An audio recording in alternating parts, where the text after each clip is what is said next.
the big question, how much money do you actually need? Like, how much money do you actually need to run a rental portfolio or whatever? So let's talk about money stuff. Let's get into like, I think common myths around needing huge down payments. That's kind of one that you kind of sparked my interest here. So generally speaking, I would say most people come into this world thinking that you need, no exception, to put 20 to 25% down on a rental property. And that's true if you're buying, I believe, a long-term rental, right? That's overall, you're probably not going to have too much variation between that 20 to 25% down payment. Yeah, that's pretty common. I mean, I would say a general rule with normal conventional financing. So when we say conventional financing, we're talking about like going to the mortgage market and you're getting a loan from a bank or a mortgage institution. That's almost always the case. 20% on like a single family house. If you're doing a multifamily property, they might want you to do, 25 or 30% down. So that's kind of typical. The reason we said house hacking, if down payment's your biggest limitation and you're at a high price market and you're like, that's a real issue, which it is for a lot of people right now. That's why house hacking really rises to the top on that first deal, because let's just like run rough numbers. If you're buying a $400,000 property and 20% down is $80,000, plus you're going to have some closing costs, plus you're going to have maybe some little repairs, things like that. I mean, it would be easy that you could spend $100,000 on your out-of-pocket cash on a regular property like that. Whereas if you did a house hack on that same exact property and you did 5% down instead, 5% of 400,000 would be like $20,000 plus maybe some closing costs. So maybe you could spend $30,000 to $40,000 on the house hack, $100,000 on a same property as a long-term rental. Like that's a huge difference on one property. Most people can stomach the idea of saving that amount of money. I mean, it's a lot, right? It's still $30K. Or that's not nothing, but you present this world where it's $30K or $100K and you're kind of like, yeah, I mean, I think I can do the $30K one a lot easier, right? Same thing, that's 5%. I mean, you can even go FHA, which is like a government subsidized loan, do 3.5%, and that is $14,000 on $40,000 or $400,000. Even then, that makes it a lot more accessible because I do think that $14,000, obviously you got closing costs and everything, but even that's a pretty substantial amount. It counts, I think, when you're first getting started. I agree. The other thing I'll say about down payment and financing is we talked earlier about how, like the baseball metaphor, you don't want to necessarily you can hit a home run on your first deal. You might just have to hit a single. And this is exactly where we need to talk about that. So some of you, like some people are going to be very down payment limited and you're going to like, well, I just need to do a house hack or I need to buy in a market where it's lower prices because I only have $30,000 or $40,000. So if that's you, totally understand that. I've been there too. But some of you are going to be in another category where you have not much time, that 5-hour investor, but you make really good money at your day job and you do have $100,000 or $150,000 and you're going to be like, I don't know if I want to put $150,000 down on one house because that's what I need to put down in order to be able to make it positive cash flow. And you're going to be like, I don't know if that's a lot of cash to put into a property. And some other investors might try to talk you out of that because they're saying, that's your cash on cash return is going to be so low.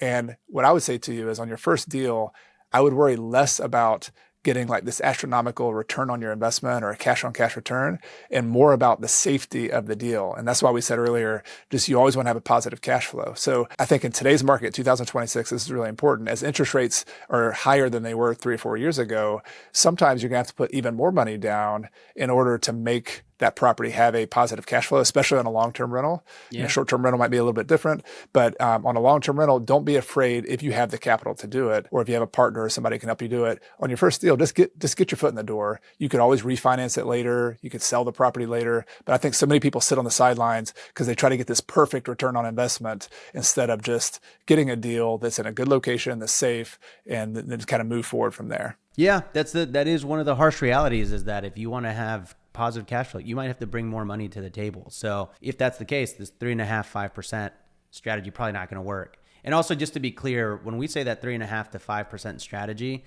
we're talking about a property that you are going to be occupying as an owner. That's the only way you can get those loans. So that's the 3.5 to 5% strategy. Short-term rentals are very interesting because it opens up this world of like second home loans or vacation home loans where you can actually put 10% down on a property.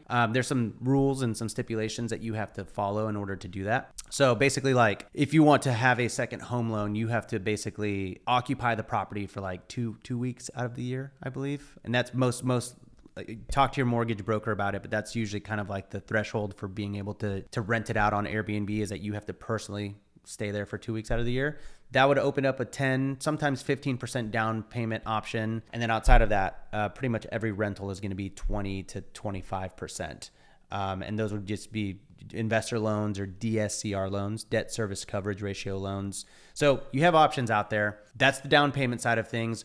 Let's get into like realistic ranges for reserves and repairs, because I think this is what bites a lot of people in the butt is like they don't have a war chest for how much money that they keep in reserves whenever stuff breaks. So how does reserves work, and what should someone reserve or kind of keep in a separate bank account for repairs? Yeah, my personal approach is that you start off with like a baby cash reserve at a minimum. So like if you don't have $5,000 set aside in the bank in a reserve, you're in trouble. Like do it today. Like that's an emergency. Like get $5,000 in the bank. I think eventually though, it's kind of like your personal finances. I like to think about it like having a rainy day fund of maybe 3 to 6 months of your overhead or your personal expenses or your rental property expenses.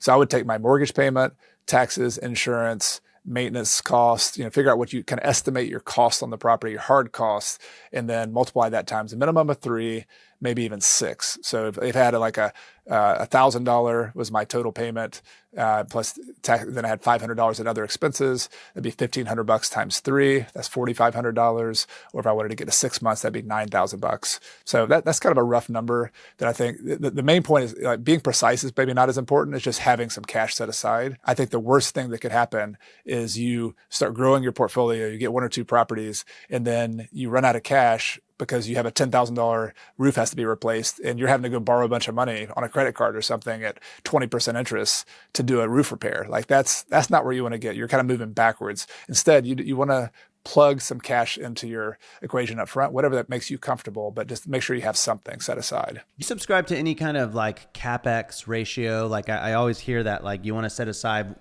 like 1% of the home purchase price every year for capital expenditures. Do you have any kind of formula or rules of thumb there? It varies a ton based on like whether it's a really old property or brand new.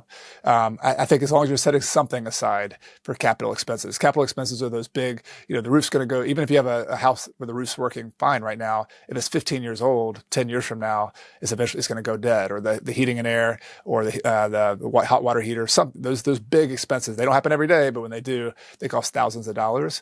So I think what I do is I set aside the 5 to 10 grand in my reserve fund. That's going to cover some of those big expenses.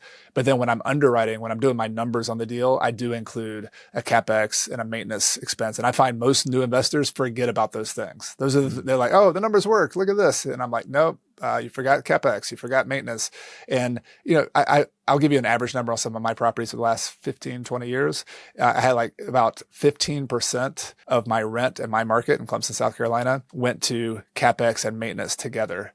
Wow. Some properties were 20%, some properties were 10%, but on average, it's been like 15%. So if I had a $2,000 rental, what is that? That's $300, $300 a month. So that's not going to equate to every single property across the board. It's kind of a really rough rule of thumb for me. But when I'm coaching people, it's just like have something, because like I see people with like $50 a month for maintenance. I'm like, nope, that's not going to work. You're going to have a much bigger expense than that. That feels high. 15%. Is that high, or is that it's high. It's higher than I thought it was when I first started. But I've looked at a lot of numbers for a lot of long-term rentals, and I would say the best case scenario is maybe 10% on it. And I have new construction properties now, and those are much lower. But even on a new construction property, I underwrite at least like 5 to 7%, just at a minimum. Yeah, I think that just reinforces the whole point. Like most people don't know, like that seems high for me, knowing my way around real estate. If you're getting into this, like you want to have a pretty good idea of what this stuff is going to cost.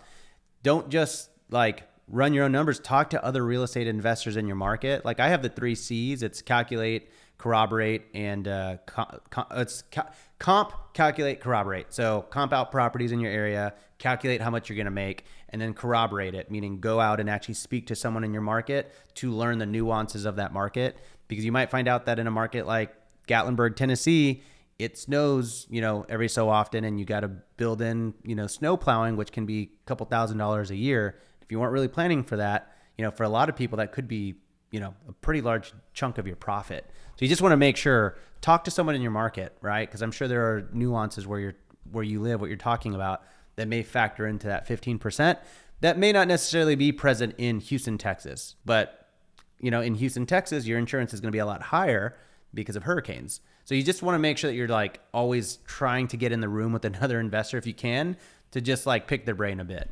Okay, well, awesome. So I think that's like a good overall view of sort of the monies needed. I think it'd be good to kind of hop into market selection and not overthinking this. I do feel like a lot of people get really hung up on like the market. What do I do? Like, what if it's not a good market? Is it oversaturated? I don't think there are any secret markets out there that people haven't discovered. I think that's my hot take. All the markets have been discovered. If there's a city assigned, if there's a name to the city, it exists. We know about it. There's no like secret sauce here.